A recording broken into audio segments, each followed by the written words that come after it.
Bonsoir à tous, je suis Arthur Sudre, développeur full-stack JS chez Xebia. Je vais vous présenter rapidement Ramda, qui est un concurrent de Lodash qui est davantage fonctionnel. Je préfère une petite présentation là-dessus.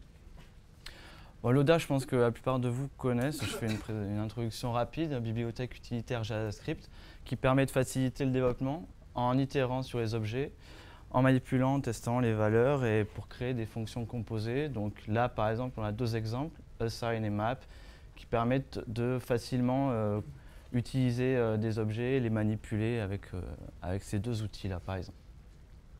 Donc Lodash, je ne vais pas rentrer dans les détails. J'ai plutôt parlé de Ramda. Ramda, qu'est-ce que c'est? Ça offre les mêmes fonctionnalités que Lodash. Donc on a map, each, filter, etc. Mais en revanche, c'est une bibliothèque fonctionnelle. Quel est l'objectif?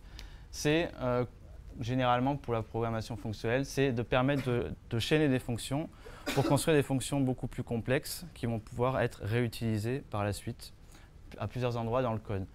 En quoi elle se différencie par conséquent de Lodash?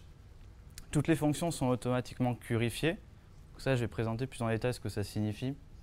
L'immutabilité de l'ensemble des fonctions. Donc les fonctions, ce qu'elles prennent en paramètres, elles ne modifient jamais ces valeurs-là, mais c'est les valeurs de retour qui seront le résultat de ce qui a été fourni en paramètres.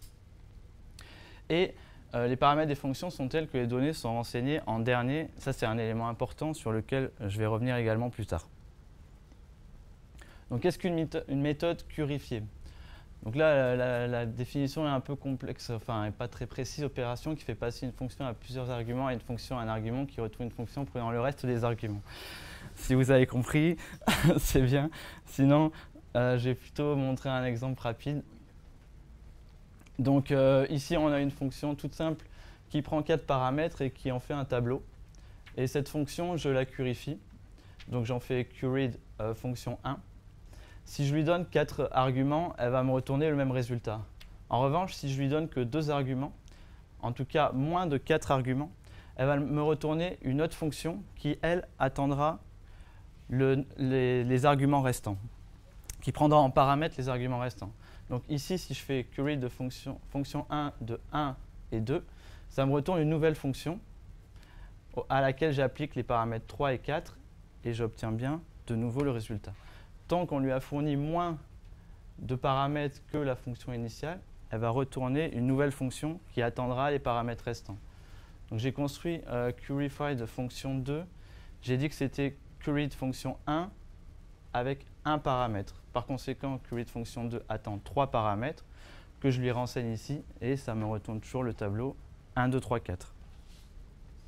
J'espère que c'était assez clair. Bon, j'ai un autre exemple, le dernier, query de fonction 3. Cette fois, c'est query de fonction 2 avec 2,3, sachant que query de fonction 2 est déjà, attend, elle, déjà plus que 3 paramètres. Donc, query de fonction 3 n'attend que le dernier et renvoie 1, 2, 3, 4, le tableau ici affiché. J'espère que c'était assez clair. Sinon, il peut y avoir des questions tout de suite si vous souhaitez. Ok, à moins que vous dormiez, je ne sais pas. Alors, du coup, je reprends ma présentation.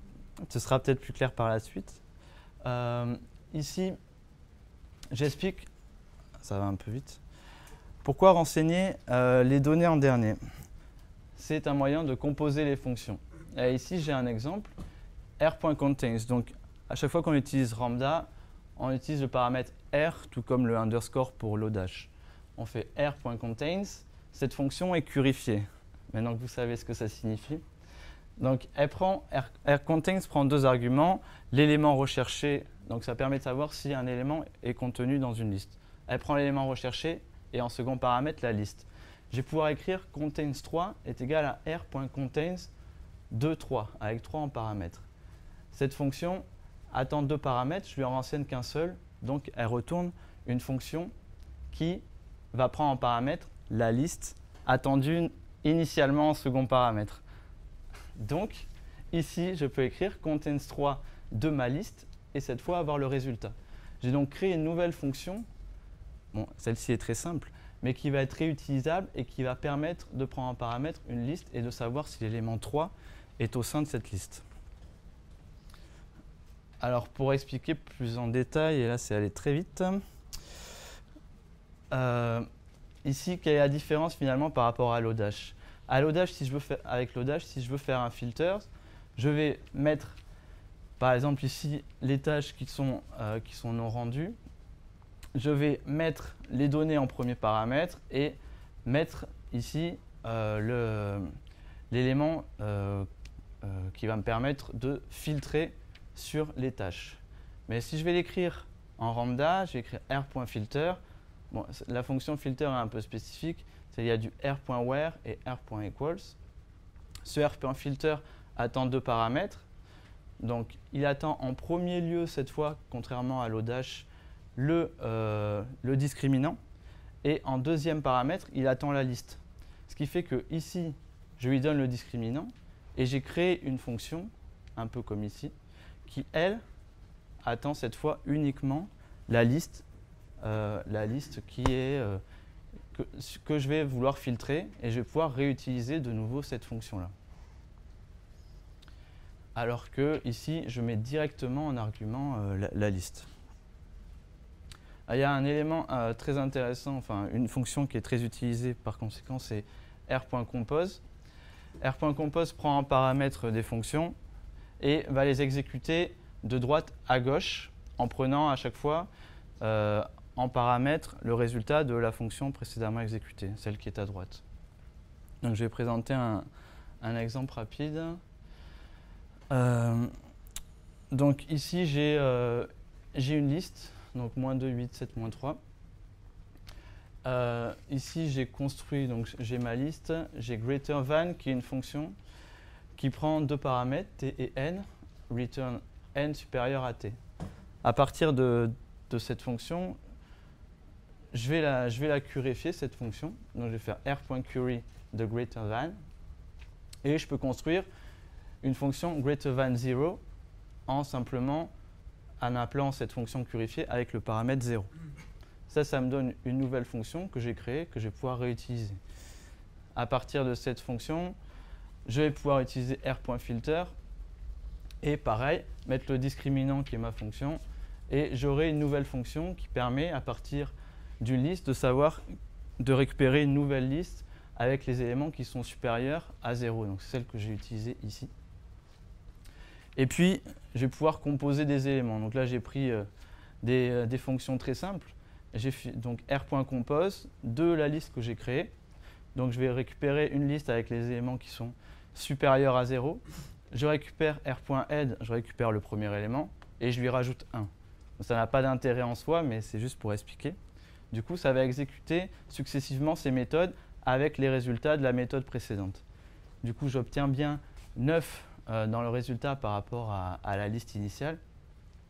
Et vous voyez que r.compose m'a donné une fonction que je vais pouvoir de nouveau réutiliser et pour laquelle ici je n'ai renseigné aucune valeur, je n'ai rien traité, j'ai juste joué avec les fonctions et je les ai composées. Donc, pour conclure, quels sont le plus, c'est ce que j'ai répété pas mal, c'est la réutilisation de fonctions complexes à partir de fonctions simples. Ça permet d'écrire du code compact et lisible. Et point-free, c'est ce que j'ai décrit tout à l'heure dans l'exemple, c'est-à-dire dans lequel on ne fait jamais référence aux arguments. Le moins, concernant Ramda plus précisément, c'est que l'API est relativement jeune, elle n'a pas atteint la version 1, mais toutes les fonctions qu'on trouve dans Lodash sont disponibles dans Ramda. Les performances sont inférieures à celles de Lodash, c'est souvent ce qu'on retrouve dans le développement fonctionnel, la programmation fonctionnelle, et ça peut être plus compliqué à débugger. Mais alors, quelle est la conclusion? Pour moi, c'est un outil complémentaire à Lodash. Ça permet effectivement, dans certains cas de réutilisation, d'avoir des fonctions qui savent faire beaucoup de choses, qui sont complexes et facilement réutilisables dans diverses portions du code. Voilà, je vous remercie.